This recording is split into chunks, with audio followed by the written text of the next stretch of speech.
Hello guys, welcome back to my YouTube channel. মই আজি আপোনালোকৰ ওচৰলৈ নতুন ভিডিও এটা লৈ আহিছো। আজিৰ ভিডিওটোতে বিষয়ে আপোনালোকক কম যে মিছো এপত আপোনাৰ প্ৰফাইল পিকচাৰটো কেনেকৈ আপুনি ৰিমুভ কৰিব পাৰিব। আজিৰ ভিডিওটোতে সকলো আলোচনা কৰিম। ভিডিওটো প্ৰথমৰ পৰা শেষলৈকে চাব আৰু মোৰ চেনেলটোত প্ৰথমবাৰলৈ আহিছে যদি চেনেলটো সাবস্ক্ৰাইব কৰি কাষত থকা বেল আইকনটো প্ৰেছ কৰি অল কৰি দিব। আহিবলগীয়া ভিডিওৰ নটিফিকেশন সকলোতকৈ আগত আপুনি আপোনাৰ মোবাইলত পাই থাকিবলৈ তেন্তে বলক ভিডিওটো আৰম্ভ কৰোঁ। প্ৰথমতে আপোনাৰ মোবাইলত আপুনি মিছো এপটো ওপেন কৰিব।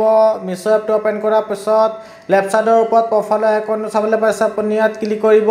ইয়াত ক্লিক কৰাৰ পাছত আপুনি আকৌ তাত আপুনি ক্লিক কৰিব। এবাৰ ফটো য'ত দিয়া আছে ফটোটোত আপুনি ক্লিক কৰিব। ইয়াত ক্লিক কৰাৰ পাছত ইয়াত চাবলৈ পাইছে ৰাইট সাইডৰ তলত ৰিমুভ দিয়া আছে, আপুনি ৰিমুভত ক্লিক কৰিব। ৰিমুভত আপুনি ক্লিক কৰাৰ পাছত আপুনি বেক আহিব।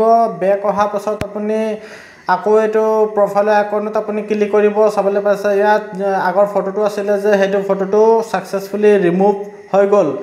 ভিডিওটো ভাল লাগিলে লাইক কৰিব, শ্বেয়াৰ কৰিব আৰু সাবস্ক্ৰাইব কৰি কাষত থকা বেল আইকনটো প্ৰেছ কৰি অল কৰি দিব। Thanks for watching.